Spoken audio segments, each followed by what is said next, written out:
Right. Well, tonight for Creekside Book by Book, we are going to be in Deuteronomy 12 through 14. And this is a chunk of scripture that is going to be focusing in on the right worship of Yahweh. And so as we have been walking through Deuteronomy, it follows a kind of a covenant framework where the Lord is the greater party and the nation of Israel is the lesser party. So there's like a king and the subjects of the king. And so this is a renewal document for the covenant, Moses' last sermon for the people. And as part of the covenant, there are stipulations on how to honor the Lord or honor the greater party. And so here the Lord is giving through Moses the instructions on how to honor him as he is the divine ruler of the nation. And so there's going to be some things that we have gone over in the past with different elements of the law. So I'm not necessarily going to dive as deeply into some things, but there's still a lot of, there's some interesting things in this section. So let's just jump in. Chapter 12, verse 1. These are the decrees and laws you must be careful to follow in the land that the Lord, the God of your ancestors, has given you to possess. As long as you live in the land, destroy completely all the places on the high mountains, on the hills, and under every spreading tree, where the nations you are dispossessing worship their gods. Break down their altars, smash their sacred stones, and burn their Asherah poles in the fire. Cut down the idols of their gods and wipe out their names from those places. You must not worship the Lord your God in their way, but you are to seek the place the Lord your God will choose from among all your tribes to put his name there for his dwelling. To that place you must go. There bring your burnt offerings and sacrifices, your tithes and special gifts that you have vowed to give, and your freewill offering and the firstborn of your herds and flocks. There in the presence of the Lord your God, you and your families shall eat and shall rejoice in everything you have put your hand to, because the Lord your God has blessed you. You are not to do as we do here today, everyone doing as they see fit, since you have not yet reached the resting place and the inheritance the Lord your God is giving you. But you will cross the Jordan and settle in the land the Lord your God is giving you as an inheritance, and he will give you rest from all your enemies around you so that you will live in safety. Then to the place the Lord your God will choose as a dwelling for his name, there you are to bring everything I command you, your burnt offerings and sacrifices, your tithes and special gifts, and all the choice possessions you have vowed to the Lord. And there rejoice before the Lord your God, you, your sons and daughters, your male and female servants, and the Levites from your towns who have no allotment or inheritance of their own. Be careful not to sacrifice your burnt offerings anywhere you please. Offer them only at the place the Lord your Lord will choose in one of your tribes, and there observe everything I command you. All right, so as we are focusing in on worship, the Lord is saying there are going to be these other nations that are worshiping the Lord in all kinds of different manners, and there's going to be high places and shrines and different totems and asherahs and all these poles and all these idols. And the first thing the Lord says is you have to remove those things from the land and completely wipe them out, and don't fall into the same kinds of worship practices, because those are things that are abhorrent to the Lord. And so when the Lord is desiring a purity for the people of Israel in how they worship. And so any kind of syncretism, mixing of different practices, any tie to pagan worship systems, the Lord is removing those. And as one of the ways to help eliminate the temptation for those different ways to practice, the Lord is highlighting, like, there will be one central place where they will gather together to make their offerings and observe sacrifices and all that sort of thing. So they don't have it yet, and the text doesn't tell us where it's going to be yet, but eventually it will be Jerusalem, and on Mount Zion, that's where they will build the temple. And so the tabernacle, if you remember, has as they've been traveling through the wilderness, has served the function of being that that central location for the people. And it was set up in the middle of the camp so that everybody could have access, and it was in the dwelling place of the Lord's name right there in the middle of everybody. But as they spread out throughout the land, they're going to need to have someplace other than the tabernacle. And so the tabernacle will be in Shiloh for a while, and it'll move around, but it's ultimately going to end up in Jerusalem. And one of the key elements here, when we think about all these false shrines, is people could worship anywhere. And so the Lord is saying, no, you can't do that. You can't worship just anywhere. In the covenant with the people of Israel, you have to come to Jerusalem. And at Jerusalem, these offerings and these sacrifices, there's all kinds of different elements to them, and they're supposed to be a time of joy and celebration. And the way of worshiping the Lord is not supposed to be just a solemn, heavy thing, but a joyful time. And there's a lot of feasting that goes into the offering of their tithes and the different vows and all the different things. There's a portion that the people were able to enjoy as well as a kind of meal with the Lord. And so it wasn't just do what you want wherever you want, but come to Jerusalem, be a part of the system, be unified together in the right worship of Yahweh. And while there, you could experience a covenant reaffirmation and renewal every time you come and are working through the different liturgies of the sacrifices and the festivals. And so it was important for the people to come together. And one of the challenges with the idea that everybody can just do as they see fit is it's a lot easier to drift. And I mean, we've all seen this over the last 2 years with COVID. Drifting is easy. It's easy to drift. And so to be intentional with our walk with the Lord, there's like gathering times, being together, all those kinds of things are intended to help people stay connected to worship the Lord. And so even the people of Israel had a tendency to drift. People today have a tendency to drift, but community, being together, can help us worship the Lord rightly. So he's saying wipe out all the other things, the pagan worship systems, come to the central shrine and worship together, and be joyful as you do this. So then, like, if all the sacrificing are happening in one central place, what about all the food that is not being sacrificed, those animals? So the Lord tells them what to do in the next section, verse 15. Nevertheless, you may slaughter your animals in any of your towns and eat as much of the meat as you want, as if it were a gazelle or deer, according to the blessing the Lord your God gives you. Both the ceremonially unclean and the clean may eat it, but you must not eat the blood. Pour it out on the ground like water. You must not eat it in your own towns, the tithe of your grain and new wine and olive oil, or the firstborn of your herds and flocks, or whatever you have vowed to give, or your freewill offering or special gifts. Instead, you are to eat them in the presence of the Lord your God at the place the Lord your God will choose. You, your sons and daughters, your male and female servants, and the Levites from your towns, and you are to rejoice before the Lord your God in everything you put your hand to. Be careful not to neglect the Levites as long as you live in your land. And so the Lord's saying, come to the central place, do the offerings, but that doesn't mean you have to do all of the slaughtering of animals in the central place. You can do that in your hometowns.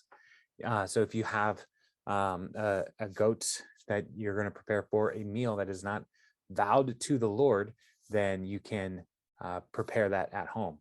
The key is they cannot consume the blood. They have to pour it all out onto, like, properly drain the blood onto the ground. And there's a couple different reasons for this. Early on, we read in the law that the life is in the blood.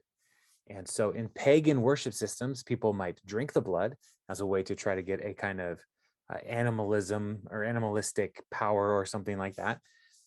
There's also, the recognition, though, that life comes from the Lord. And so to offer that blood in any way other than to God would be a violation of the covenant with the Lord. And so sprinkling it on a different altar would be bad. Drinking it, consuming it would be bad. And so they pour it out onto the ground as if to say, this is just going back to God's creation, back to like it is not being worshipped in any way. The animal's not being worshipped. No pagan idols are being worshipped. It is just going back to what God has made, back to the ground. So pour it out on the ground. And so while they are not offering those animals as sacrifices, there is still a sacredness to the recognition of the value of life. That the life is in the blood. This animal is alive, and they are taking its life to sustain themselves, and so they need to honor God's commands in that way. And then also, as he's talking here, he says, but if you have a tithe, don't eat that at home. If you've set aside a portion for the tithe, don't eat that at home, but take that to the central place. And in that tithe, we also see an indication here that 10% of their offering or their harvest, their flocks, all those different things, that is also there to care for the Levites, because the Levites are not as part of the inheritance system. They do not have their own crops to grow that they could sustain themselves. And so the tithe is to care for the Levites that are scattered throughout the land in all the different villages. And so there's we're going to see a couple times where the Lord will highlight that we need to keep in mind the people who are not able to care for themselves, who are not able to provide for themselves, people who are in financial challenge, or not financial, but material challenges with food and shelter, refugees, those kinds of things. The Lord commands the people of Israel to care for the vulnerable. Let's pick up in verse 20. When the Lord your God has enlarged your territory as he promised you, and you crave meat and say, I would like some meat, then you may eat as much of it as you want. If the place where the Lord your God chooses to put his name is too far away from you, you may slaughter animals from the herds and flocks the Lord has given you as I have commanded you. And in your own towns, you may eat as much of them as you want. Eat them as you would gazelle or deer, but the ceremonially unclean and the clean may eat it. But be sure you do not eat blood. Did I read that page already? Nope. Sorry. You must not eat the blood. Pour it on the ground like water. Do not eat it. But take your consecrated things and whatever you have vowed to give to the place the Lord chose. I'm sorry. I feel like no. Okay. All right. There are sometimes you read through the Bible and it's like, this is very repetitive. And this is one of those times. Present the burnt offerings on the altar of the Lord your God, both the meat and the blood. The blood of your sacrifices must be poured beside the altar of the Lord your God, and you may eat the meat. Be careful to obey these regulations I am giving you, so that it may always go well with you and your children after you, because you will be doing what is good and right in the eyes of the Lord your God. And so, if you want to eat an animal at home, you slaughter it properly, pour out the blood. You can eat as much as you want. But anything that is offered as an offering to the Lord, these sacred meals, the blood of those animals need to be poured out on the base of the altar in the central place at the tabernacle, and then later at the temple as it is built. And all of these things are to ensure that the people of Israel are rightly understanding that life is sacred, even animal life, and the blood of the animal that's serving as a sacrifice, that gift of their life for sacrifice is a sacred gift. And so to honor the Lord, to recognize that they are like a substitute, they're paying the penalty for sin, they are buying back the firstborn through their sacrifice, all these different things that the law has talked about needs to be focused in on the Lord in the central place where they assemble.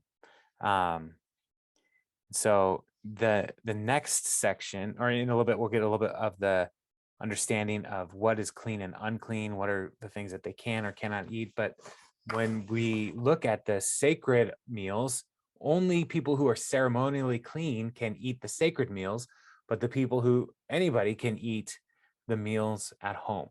And so there's a little bit more clarity for food preparation in Deuteronomy at this point.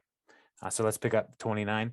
The Lord your God will cut off before you nations who are about to invade and dispossess.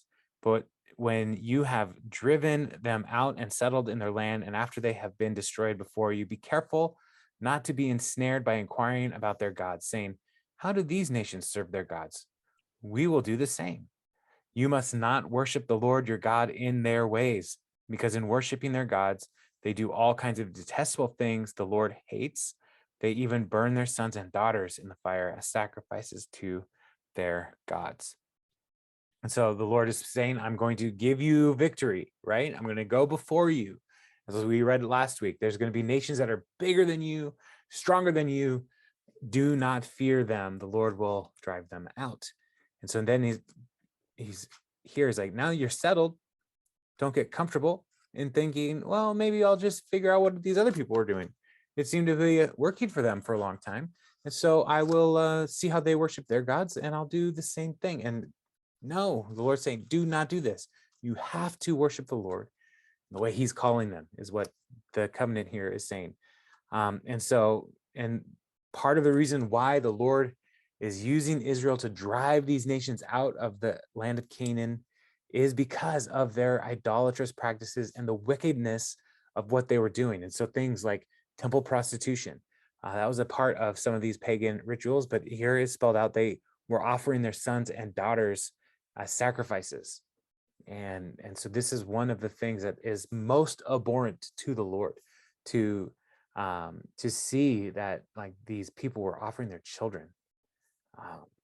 And it's disgusting and vile in so many, in our own sensibility, and like recognizing how highly God values life, that anybody would do this as a way to try to please some kind of deity, like that is a heavy grief.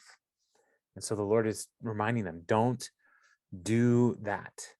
Don't fall in that trap, because it will lead to destruction. And it says, do not be ensnared by inquiring about their gods. Sometimes we might be curious about the ways of the world even now. I'm like, well, let's just see what's going on with this horoscope, or what other kinds of practices that are playing with the spiritual realm. Maybe my friend does tarot readings, or we kind of fiddle around with these different things, and they're a snare, is what the scripture says when we start questioning about things that are spiritual, or worshiping other gods like the people of Israel had to deal with. And we have to be mindful of that so that we don't fall in that trap. And the question is, what are you worshiping? And if we're worshiping the Lord, then we recognize that the idols of this world are empty, as Paul says, but we also recognize that there are spiritual realities that we should be mindful of, trusting that the Lord is greater is he who is in us than he that is in the world. But but we don't want to go and fall into a trap with these different gods, lowercase g. Verse 32. See that you do all I command you. Do not add to it or take away from it. Verse 13:1. If a prophet or one who foretells by dreams appears among you and announces to you a sign or wonder, and if the sign or wonder spoken of takes place, and the prophet says, let us follow other gods you have not known, and let us worship them, you must not listen to the words of that prophet or dreamer. The Lord your God is testing you to find out whether you love him with all your heart, with all your soul. It is the Lord your God you must follow, and him you must revere. Keep his commands and obey him. Serve him and hold fast to him. That prophet or dreamer must be put to death for inciting rebellion against the Lord your God, who brought you out of Egypt and redeemed you from the land of slavery. That prophet or dreamer tried to turn you away from the way the Lord your God commanded you to follow. You must purge the evil from among you. So in chapter 12 to 13, there's like, do all the things I've commanded you. And then it shifts to where you might find sources of rebellion. And so the first one is a false prophet. And false prophets are something that the people of Israel wrestled with throughout their history. People would come and claim to speak for the Lord, or they would just lead people away. And one of the most famous instances is with Elijah and the prophets of Baal. And the prophets of Baal were brought in through Ahab's marriage to Jezebel, and Jezebel brought in all of her Baal worship, and Ahab was on board with it all. And so there were all these prophets of Baal that the people of Israel in the northern kingdom were following, and the Lord called Elijah to stand up to the false prophets of Baal. And so you can read about that conflict in the books of Kings. And so the false prophet here, like the Lord, like the text is very blunt here. Like a false prophet might predict something, and that thing might come true. The next question is, what are they asking you to do? Like if they say, look at this, they predict like a drought, and they say, look, the drought's here. And now, because I was able to predict the drought, we should go and follow Baal. That is not a good prophet. And so don't just look for the signs, but also listen to what they say. What are they calling you to? And the best way to be able to determine if there's a false prophet is to know the truth, to have an understanding of God's word in your life. And so for the people of Israel, understanding the covenant, understanding the terms of the covenant, understanding God's commands and law, all of those things are there to protect them from following after one of these false prophets. And so this is an important piece. And, if they try to pull you away from the Lord, then to reject them. Remember what God has done in rescuing the people from slavery in Egypt. But then he also says that you must purge the evil from the land. And so there is a capital punishment to the false prophet, anybody who tries to pull you away from the Lord, which is intense. And it's not necessarily something that, we don't, I don't know anybody who's like, yeah, let's go kill false prophets. Like, that's not really a great message that people resonate with.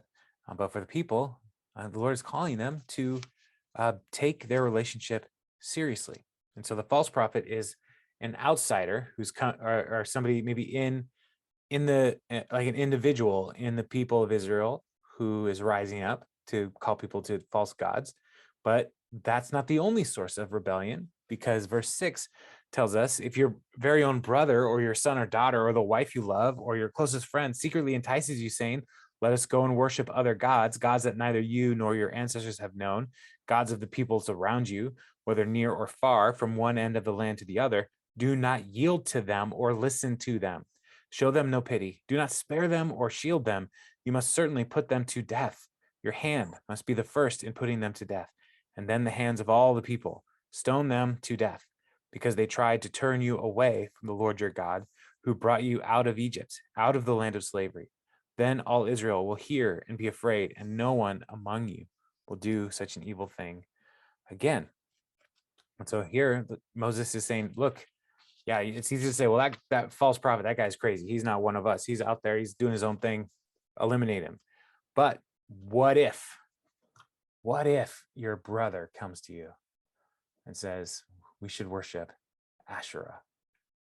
And the Lord is being, confronting that and being very serious here. Like, if even a family member comes to you and tries to pull you away from following the Lord, you have to take this seriously. You have to eliminate them. And one of the interesting things here with the capital punishment of stoning people, it says your hand should be the first and the other people's hand should be involved. You must stone them. With stoning, they would take the group of people would come to take the person, and all these people with stones would be throwing them. And so it wasn't one person responsible for the execution, it was the community. And so there was a weightiness to it, that everybody was called to a responsibility to obey the Lord. And allowing people to pull people away was a responsibility, a brokenness in the community. And so the community was being called to respond appropriately to eliminating the threat to the community. And so it's intense to think about. Like, it's not ideal. And what the intention here is that let's not let this get to this point. Obey the Lord. Obey the Lord, and you don't have to practice this. If you don't turn away from the ways of God and follow after false gods, then you don't have to stone people. And so that is more the intention here, is you don't want to do this. We don't want to make you do this, but this is what you're called to do if this happens. And so, well, sadly, we don't really ever see this ever happening. But we do see a lot of false prophets throughout the history of the people of Israel. And so while we don't see people practicing the stoning this way, we see ignoring the commands of God. And this is part of the heartbreak of the Old Testament. And so let's keep going. Verse 12. If you hear it said about one of the towns as the Lord your God is giving you to live in, that troublemakers have risen among you and have led the people of their town astray, saying, let us go and worship other gods, gods you have not known, then you must inquire, probe, and investigate it thoroughly. And if it is true, and it has been proved that this detestable thing has been done among you, you must certainly put to the sword all who live in that town. You must destroy it completely, both its people and its livestock. You are to gather all the plunder of the town into the middle of the public square and completely burn the town and its plunder as a whole burnt offering to the Lord your God. That town is to remain a ruin forever, never to be rebuilt, and none of the condemned things are to be found in your hands. Then the Lord will turn from his fierce anger, will show you mercy, and will have compassion on you. He will increase your numbers as he promised on oath to your ancestors, because you obeyed the Lord your God by keeping all his commands that I am giving you today and doing what is right in his eyes. And so it's gone from one person, a false prophet, to a household, your family. It's gotten closer, and then to a whole town.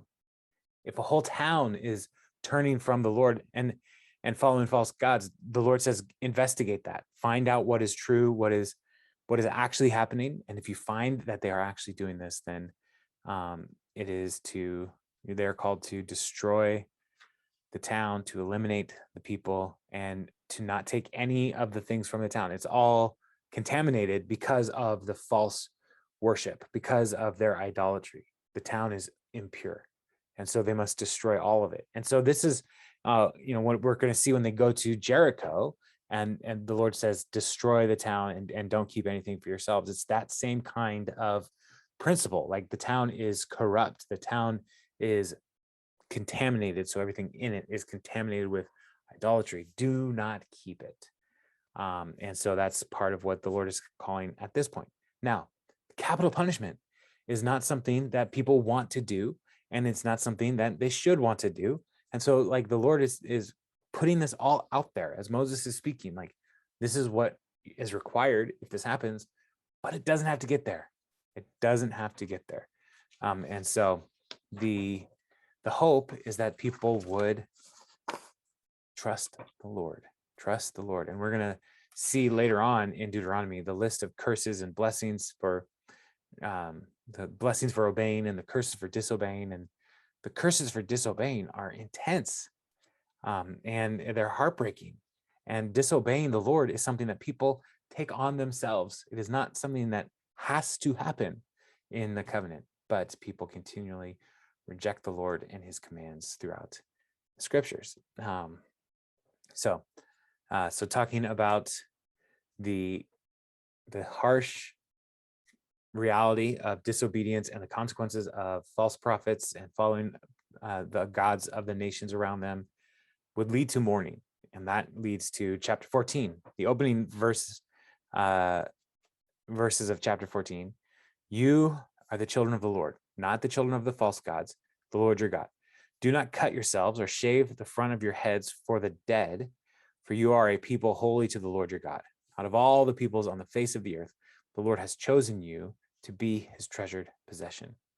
So this is one of those, one of the passages that like we recognize the contrast between the people of Israel and the people of the nations around them is cutting themselves or shaving parts of their head for the dead, like as a part of pagan mourning. And this is one of the areas where tattooing may be a part of the practice, where people would tattoo themselves as a way of worshiping the dead. Now, we just talked about like towns that are disobeying the Lord, and if you had to be a part of destroying a town of your own countrymen, that would be sad. I don't think there's any doubt that that would be overwhelming. But the Lord now is saying, like, they fell into the trap of pagan worship, and cutting yourself for the dead, shaving off parts of your head for the dead, like that is part of pagan worship. Don't fall into it. Don't. You are God's, and so remain like God's possession. Not, you are God's possession. So you need to watch yourself so that you don't fall into the rituals of the world around you, mourning like those who have no hope. And part of this as well is remembering that the people of Israel are intended to be a kingdom of priests. They are called to stand out among the other nations so that they could show what covenant faithfulness looks like and the blessings that are a part of covenant faithfulness to the nations. And so all of the ways, even the ways that they mourn, need to be distinct from the nations around them. And so the false gods, worshiping idols, mourning for the dead like the pagan neighbors of the people of Israel, all of these things are things that pollute, they contaminate. This is what sin does. As we read through the Old Testament, it contaminates relationship and makes people unclean. And so the Lord will continue to talk about other things, clean and unclean. So we've talked about how to sacrifice in the central place, how to honor the Lord as you handle the blood of animals you eat at home. And then we talked about false prophets and false idolatry and all these different things. And so in verse 14, then we're going to look again at what are detestable and what are clean things, as in this first part of chapter 14. So starting verse 3. Do not eat any detestable thing. These are the animals you may eat: the ox, the sheep, the goat, the deer, the gazelle, the roe deer. Sorry, something keeps popping up on my computer. The roe deer, the wild goat, the ibex, and the antelope, and the mountain sheep. You may eat any animal that has a divided hoof and chews the cud. However, of those that chew the cud or have a divided hoof, you may not eat the camel, the rabbit, or the hyrax. Although they chew the cud, they do not have a divided hoof. They are ceremonially unclean for you. The pig is also unclean. Although it has a divided hoof, it does not chew the cud. You are not to eat their meat or touch their carcasses. Of all the creatures living in the water, you may eat any that has fins and scales, but anything that does not have fins and scales, you may not eat. For you, it is unclean. You may eat any clean bird, but you may not eat the eagle, the vulture, the black vulture, the red kite, the black kite, any kind of falcon, any kind of raven, the horned owl, the screech owl, the gull, or any kind of hawk, the little owl, the great owl, the white owl, the desert owl, all the owls. Don't eat owls. The osprey, the cormorant, the stork, any kind of heron, the hoopoe, and the bat. All flying insects are unclean to you. Do not eat them. But any winged creature that is clean, you may eat. Do not eat anything you find already dead. You may give it to the foreigner residing in your towns, and you may eat it, and they may eat it, or you may sell it to any foreigner. But you are a people holy to the Lord your God. Do not cook a young goat in his mother's milk. All right, so this list of prohibited animals is an important piece of the law. There are clean and unclean animals. And there are all kinds of people with all kinds of theories about why these animals end up in the group of clean or unclean. The simplest one is split hoof, chew the cud, clean. If they don't do both of those, they are unclean. And so that's part of the list here. Another piece that is something to that maybe playing in mind, in particular with pigs, is pigs were often associated with pagan worship, and so there's no if an animal is not fit to be offered at the altar to the Lord, then it's not fit to be offered to consume for human sustenance. And so the clean and unclean list here again is it good enough for God? if God doesn't want it, you shouldn't want it either, is one way to look at it. And so some of these may have been not just pigs, but some of these other ones may also have been part of the pagan worship around them. And so it's like, don't offer these things. Others elements here, some of these animals are eating dead things, like the raptor birds that will eat carrion flesh, things that are found dead. They'll eat the scavenger birds, those kinds of things. So don't eat those. So these different categories don't have a really strong rationale, other than they may be just not clean animals with what they consume. They may be offered to pagan idols in the neighboring countries, but then also they may seem to be a kind of mix or hybrid of things. So like the bat. The bat is a mammal. It doesn't have feathers, but it flies.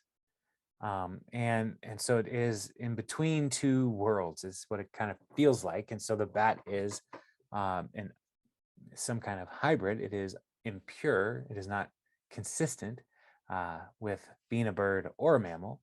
And so it is unclean. But then also there are bats that do suck blood. And so blood is something that the Lord takes very seriously.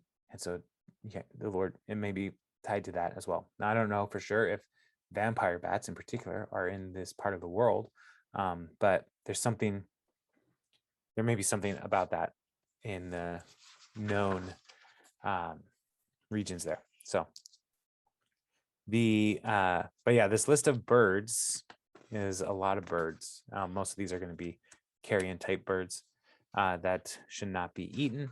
And then also talks about like how to handle animals that are already found dead. And in a country, in a region where sustenance may be at times hard to find, and it would seem illogical to waste animal meat. But for the people of Israel, they must properly drain the blood out of an animal. And so like an animal that is found dead, they couldn't have drained the blood. So that's one of the reasons why they can't eat it. But it doesn't mean that they would just waste it. And so the Lord gives them the allowance to give it to a foreigner, somebody who's not part of the covenant community with Israel, with the Lord, or even sell it to them. They could do that, but they cannot eat it. Part of the risk, if they were to try to sell it, is moving it, because that could make them unclean. So they would probably have to say to their neighbor, like, hey, I found one of my ox died overnight. Do you want it? If you want it, you can come and take it. And so they would probably coordinate to have it moved that way. And then the last law there, don't boil a goat in its mother's milk. And was also in Exodus 23:19. And so the most common explanation for that is it's part of a Canaanite festival ritual that was just thoroughly detestable to the Lord, and somehow connected to fertility of some sort. But it is one of the things that is just declared to be not appropriate for the people of Israel. And so verse 22 makes a shift then to how the people are called to offer their tithes in the coming years. Verse 22, be sure to set aside a tenth of all that your fields produce each year. Eat the tithe of your grain, new wine, and olive oil, and the firstborn of your herds and flocks in the presence of the Lord your God at the place he will choose as a dwelling for his name, so that you may learn to revere the Lord your God always. But if that place is too distant and you have been blessed by the Lord your God and cannot carry your tithe, because the place where the Lord will choose to put his name is so far away, then exchange your tithe for silver and take the silver with you and go to the place the Lord your God will choose. Use the silver to buy whatever you like, cattle, sheep, wine, or other fermented drink, or anything you wish. Then you and your household shall eat there in the presence of the Lord your God and rejoice. And do not neglect the Levites living in your towns, for they have no allotment or inheritance of their own. At the end of every 3 years, bring all the tithes of the year's produce and store it in your towns, so that the Levites who have no allotment or inheritance of their own, and the foreigner, the fatherless, and the widows who live in your towns may come and eat and be satisfied, and so that the Lord your God may bless you in all the work of your hands. All right. So, so every year the people were to bring the tenth of their produce of what their land made, and their flocks to the temple, the central place, and there to have a feast. And there were portions of the tithe that the people were supposed to eat there as a part of the celebration, and so that was a way of like essentially entering into a host meal with the Lord. And the key is not that the people are hosting the Lord, rather they're recognizing that the Lord provided all these things and he is hosting them. And so they are coming and eating with the Lord, who does not eat, but it's a symbolic meal. And so they would burn things on the altar as a part of the offering to the Lord. And then the Levites would also serve and in these roles, and so they would be given a portion to eat in these meals. What was left over would be saved for the Levites and the priests to provide for them throughout the year, because they, as has been said, they do not have land to produce their own crops. They may have been stewarding flocks, as we looked at in Leviticus. They may, in Numbers, they may have been stewarding flocks, but they would not have the same tracts of land to care for large flocks like the rest of the people of Israel. And so they, so they needed to be cared for and provided for with the people through the tithes. Then the Lord also gives this great little blessing here, saying, like, let's say you had just a really great year, and traveling with 10% of all of those things would be too hard. And the God says you can sell it and convert it to money, and take that money and buy it at the temple, and then do the offerings, the tithes, and all the things that you are supposed to do at the temple. And this is an important thing when we look to the future, because when Jesus comes and he goes to the temple and he sees the money changers there, he is recognizing that the people were following these commands, but it had become corrupted. And so they started to take advantage of the pilgrims who were coming to the temple to worship the Lord through exchange rates, and making it difficult for them to worship him without being ripped off, essentially. And so, yes, the Lord gives them this allowance to convert their tithes to money, to then buy the tithes in Jerusalem that they can use in the temple. So it is a good allowance, but people corrupted it over time. And so that was part of part of God's design to help make it easier for people. But then also we see this other part of the law here is every 3 years they were supposed to make sure that they brought all of that year's produce and store it in their own towns. And so every 3 years, their towns would have a warehouse of sorts to provide for the Levites, the fatherless, the widow, the poor, and the foreigner among them. These are the quartet of the vulnerable and the Levites, people who needed a hand. And so even here, the Lord is creating what some may call a social safety net for the people in their community to make sure that nobody was suffering among them. And as we follow through the rest of Deuteronomy, part of God's promise to them is if they are obedient, then they will see God's blessing in so many different ways, and they will be able to provide for people. There will be more than enough. And then go all the way to Malachi 3, where the Lord is challenging the people towards the end of the Old Testament. This is after the exile. They've come back and they're trying to build the temple, but they get distracted and they're like, well, I got to build my own house and take care of myself. And the Lord says, you're robbing me. He's talking about bringing the whole tithe into the storehouse. This is what he's talking about, this passage here, like bring it all, because the storehouse was meant to care for the people, and caring for the people would help make sure that there were that they were following in the obedience of the Lord and his commands, and they would know that they were experiencing the blessings because they were being obedient, so they could continue to care for the people around them who were vulnerable. And so this provision for others is a key part in the Old Testament law.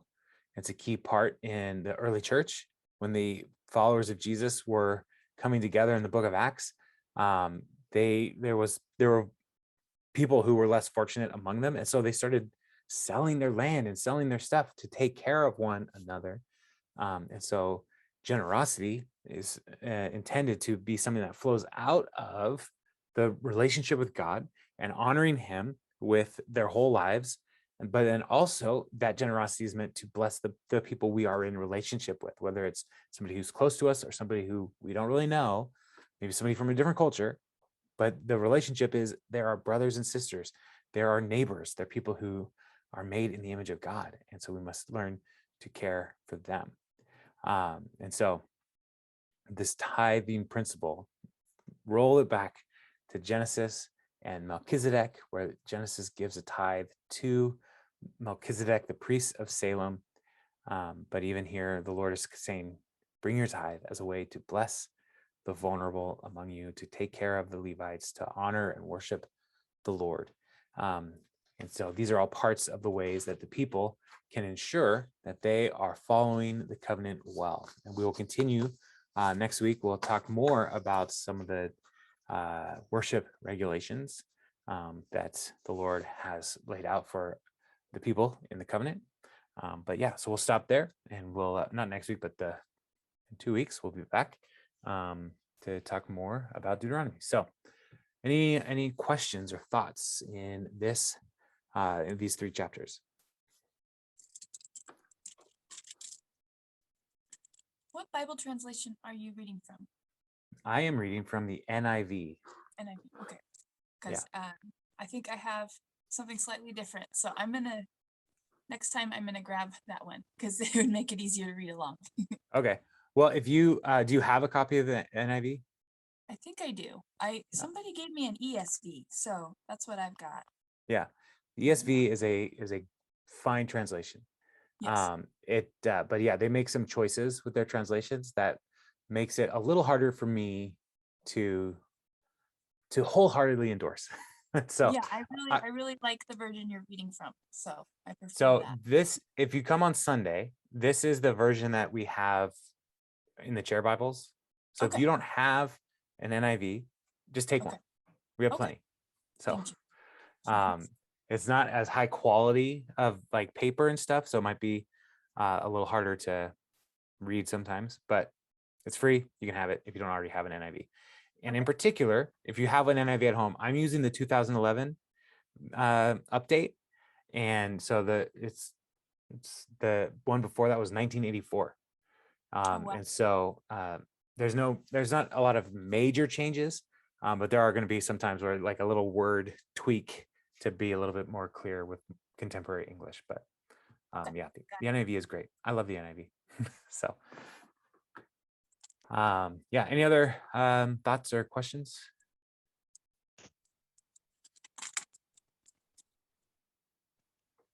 I got a thought Okay. on here. When it talks about all flying insects that swarm are unclean to you, do not eat them. Uh-huh. As well, if you go future forward, that John ate the locusts. Yes, locusts are actually one of the clean insects. So they wouldn't be under that category of flying insects. Yeah. that swim? So there are it does get spelled out a little bit more in Leviticus about the yeah. insects. So sorry, I'm looking for the reference. It was in my notes somewhere. I think Leviticus 18, or possibly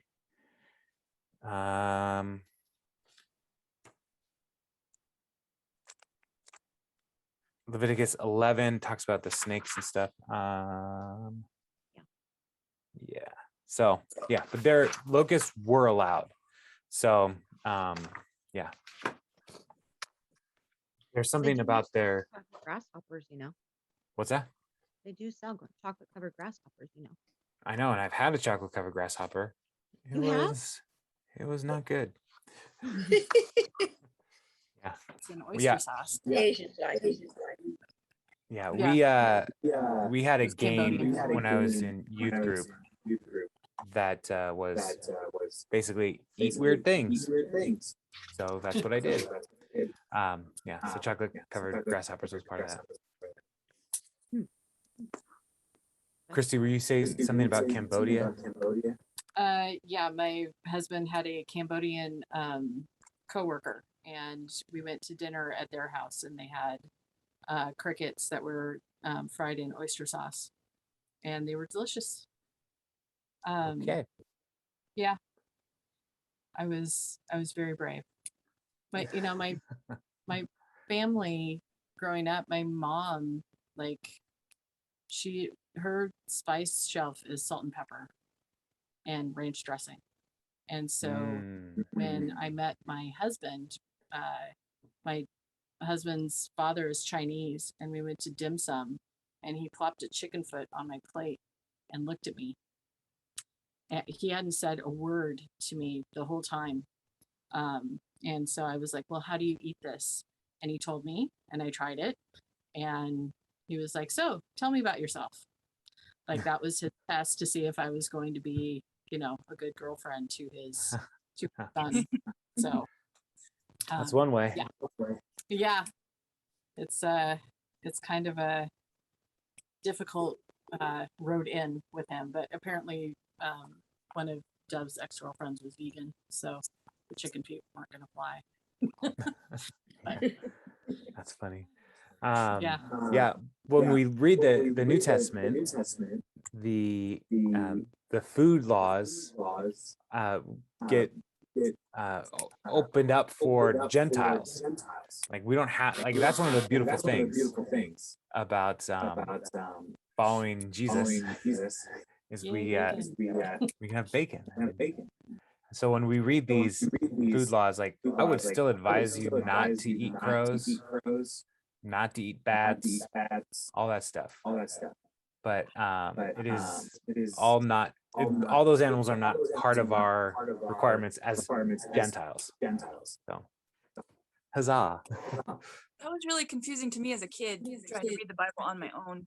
I was like, wait, am I supposed to do everything in the Old Testament? So yeah. So part of the key when we read Old Testament law is, as a follower of Jesus, we read the law and we look to the heart of the law that Jesus is calling us to.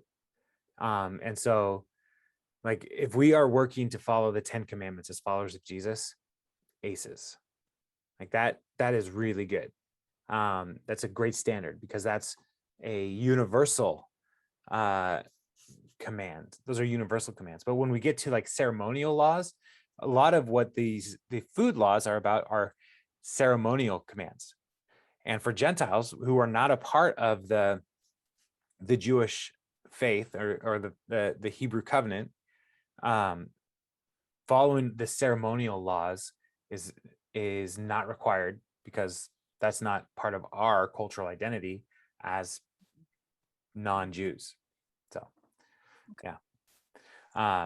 Which is cool but you can, if you go through the law and you're like, this is a good law. I want to, like, you read even the food laws, like there are good things in the food laws. Like bats are not good for you. I think Right.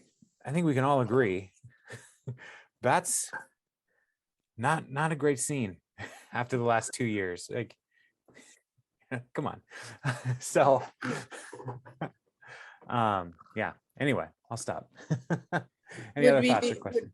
Would we be better to follow those food laws and things? Wondered because Christ came, of course, to free us, but things were in the very can't even talk. We're in the very beginning. Wouldn't they still have some kind of importance? Let's say like pork.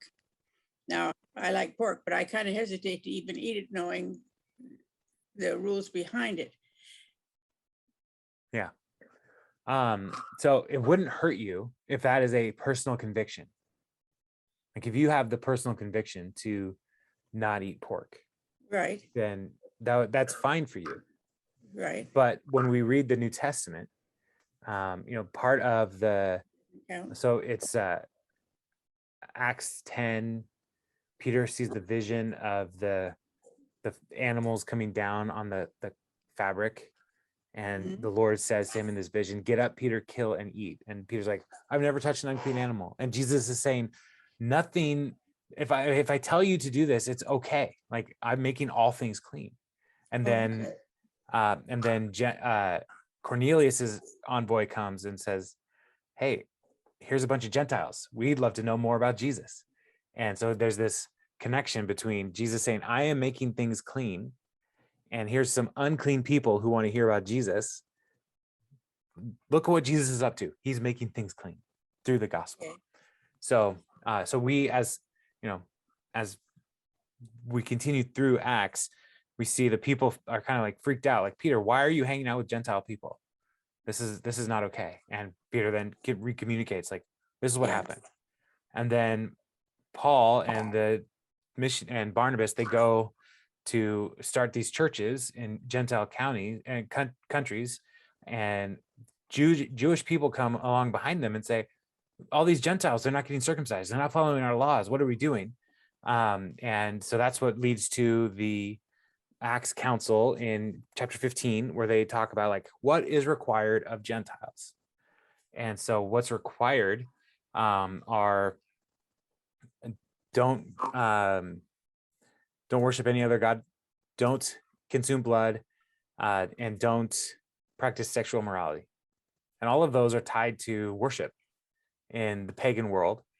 And so, like, if Gentiles can just do those things, then they don't need to be circumcised. They just need to make sure that they're rightly worshiping God in Christ. So it's a shift of focus for Gentiles, but the goal is still worshiping God. But they don't have to be Jewish to worship Jesus. So that's same for us. We don't have to be Jewish to worship Jesus. Right. Does that make sense? Yeah. Okay. Well, doesn't the circumcision become in your heart at that point? Not an outward thing. I mean, doesn't Paul say that? It's not an outward thing, it's an inward thing. You're circumcised in your heart. Yeah. So even in a couple weeks ago in Deuteronomy, the Lord said, circumcise your hearts. So that was not a unique idea that Paul had. It was in the Old Testament. It was in the scripture. And Paul is even then like calling them back to say, like, if you are only concerned with the marks of the flesh, then you are missing the point. God is calling us to circumcise our hearts. And so if a Gentile person has a circumcised heart, then the flesh is not what matters. And that's Paul's argument in Galatians, is where he talks about that. So but Paul goes even further. He's like, if you're so concerned about the marks of the flesh, then, and you want to be serious about your circumcision, then just cut the whole thing off. It's what Paul's getting at. Yeah. So Paul's not messing around. No. So it's like, yeah. I love Paul. Like there are moments where it's like Paul has had enough. Yeah. So I was like, cut it off. I have to So. say his militant background comes bombing out at that point in time. Yeah, he's definitely got some passion. So zeal for the Lord is what we would call it. So yeah. Any other thoughts or questions from this passage? One more. The silver into tithes, you sold the flock, you got your silver and played that into tithes. And then, so you went to the temple and you rebought animals. Is that correct? Yeah. To sacrifice? Yep. So that's what started up the whole temple sales. And then Jesus gets extremely mad that they've corrupted it. Yes. That is it.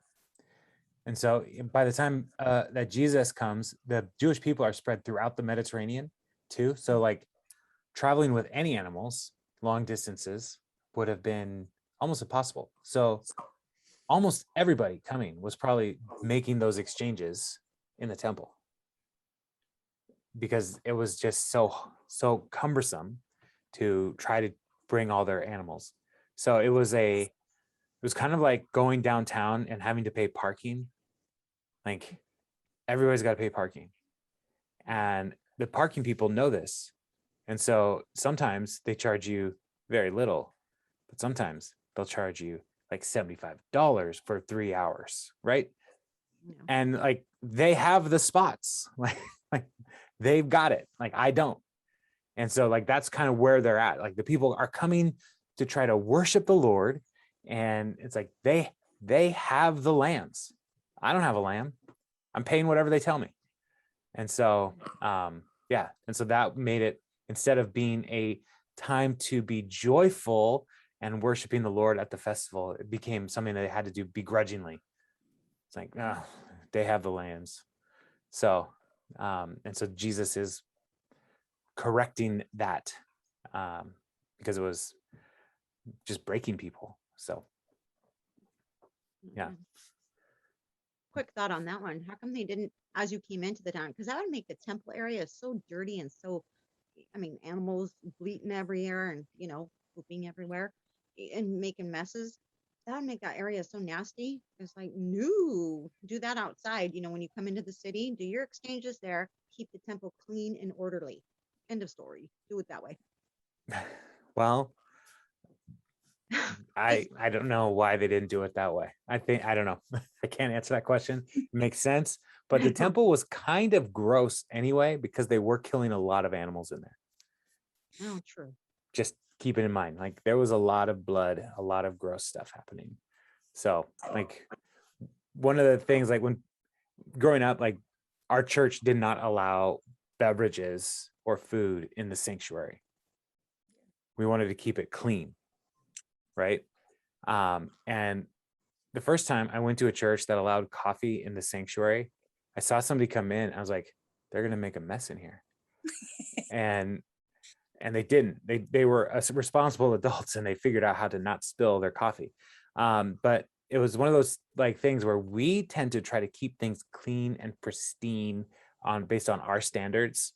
Like we want God to have like a good housekeeping magazine, and we want our church to be on the cover, right? But the temple was